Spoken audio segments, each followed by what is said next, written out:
Pep says no thanks. New stadium says sold out. And Argentina's camp has a fitness list 10 days from a World Cup. One of those three is actually our story. This is the Inter Miami Daily Podcast, and I came in sharp today because the hamstring question didn't get simpler overnight. It got messier. We'll handle the Guardiola rumor quick and honest, sit with the new stadium sellout, and then line up Argentina's injury list with Miami's return clock. Ivan, you've got opinions on all three. I have opinions on the spaces between all three. Start me on Pep. The Evening Standard says Guardiola is set to reject Miami's offer. That's it. Set to reject. The Messi reunion framing is what sells the headline. I don't see fresh sourcing here. Fine, but a rejection still tells you something. The chair's open, and they were swinging for Pep. Did anyone do the wage math on a Guardiola squad in MLS? His system eats roster slots and money Miami doesn't obviously have. The actual story under the reunion fantasy is the coaching vacancy. Miami has to make a club-building decision, and nostalgia can't make it for them. And it tells you what kind of club they think they are. You don't chase Guardiola if you're trying to run a development and export model. Those are two different ambitions. Let's move to the clean fact. New Stadium sold out its first ever international, Haiti versus Peru, with no walk-up tickets on site per Inter Miami's own site. That's a venue milestone. I've spent 3 days griping about surface wear and facility strain, so let me actually enjoy this one. The demand is real. The market showed up. But I'm watching whether the load's just shifting to new stadium while the main pitch recovers, or whether both venues are running hot at the same time. The sellout doesn't answer that. Agreed. One operational data point, not a verdict on the whole footprint. Now to the part that matters most to Miami, the Argentina injury list. Hooligan Soccer has multiple fitness concerns in Kansas City camp. Yesterday we landed on Messi controlling his own wrist call. Well, now that call's being made inside a camp that's already injury compromised. And the names matter. If Scaloni's depth thins out, Messi's minutes load gets heavier, which changes when he actually walks back into Fort Lauderdale. DePaul went quiet on us this week too. Is he in that fitness cluster or still just invisible? Because that's the difference between a rotation choice and a real problem. We don't have him confirmed on the list, so I'll hold that one. What we can say is that the medical call sits in Kansas City, not here. And Miami's leverage is exactly as small as that sentence sounds. Put Canada's camp through the same lens for St. Clair while we're at it. If every national camp is managing a cluster, Miami's fixture list inherits all of it at once. Right place to end it. Pep's a sidebar, the sellout's a milestone, and the return date just got blurrier. That's the show. Georgie A.T., writing in Hooligan Sports. Lionel Messi is, of course, the major concern.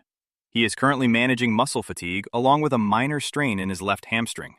He isn't expected to feature in the warm-up match against Honduras, though he should be available for the Iceland friendly. Okay, so this is the part where I actually exhale a little. Messi skips Honduras, but he's tracking for Iceland and the Algeria opener. That's the update on the hamstring situation we've been on all week. Right, and the sourcing matters here. Hooligan Sports has him dealing with muscle fatigue plus a minor left hamstring strain, doing individual work under the national team medical staff. So, optimistic, but not cleared. And the part nobody's saying out loud? That medical call sits in Kansas City, not Fort Lauderdale. Scaloni's staff owns it. And he's not even the worst of it. Emi Martinez has a small fracture and is out for both friendlies. Scaloni's openly warning about roster changes if 10 or so guys don't get right. The whole camp is limping into this thing. Okay, real talk. If Messi's hamstring is still a problem when Argentina's camp opens, who actually owns that decision? Inter Miami, Scaloni's staff, or Messi himself? Honestly, once you look at how this is played out publicly, it points mostly to Messi. Scaloni was asked whether Messi would play at the World Cup and said, quote, "That's a question more for him.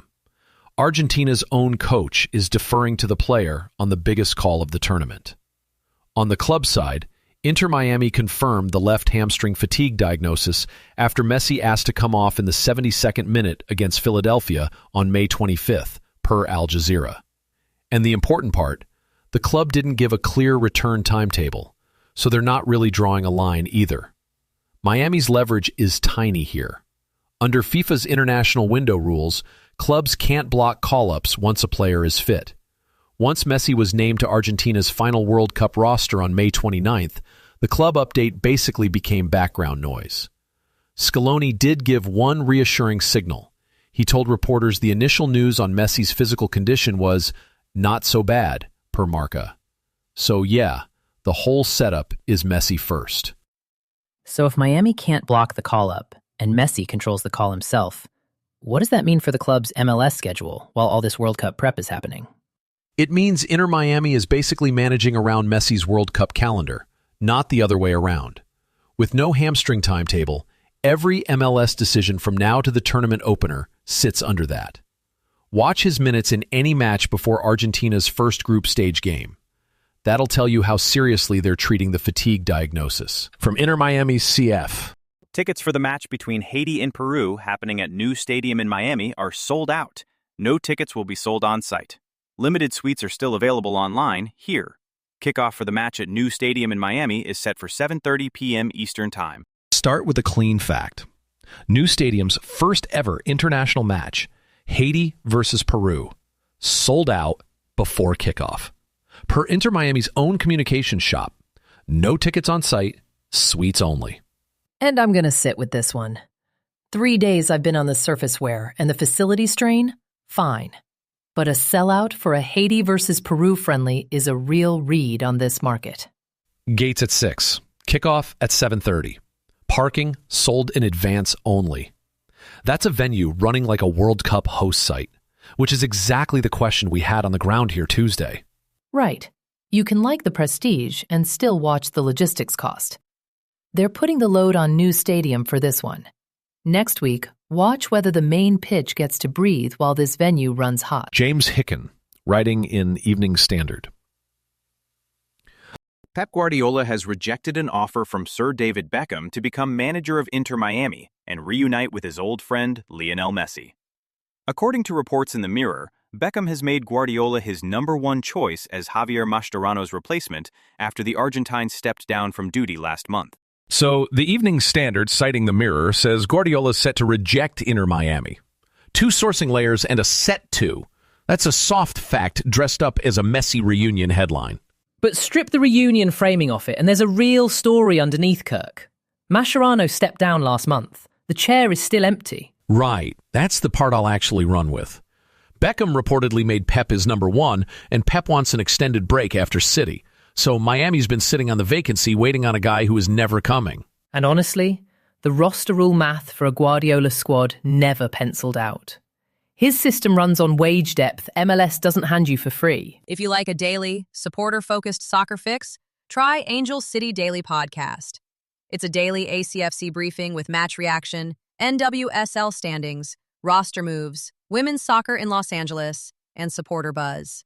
Find it wherever you listen to podcasts. If you want to dig deeper into anything we covered today, the links to every story are in the show notes. Take a look and read through the pieces that caught your attention. That's Inter Miami Daily Podcast for today. Have a great Friday and thanks for listening. This is a Lantern Podcast.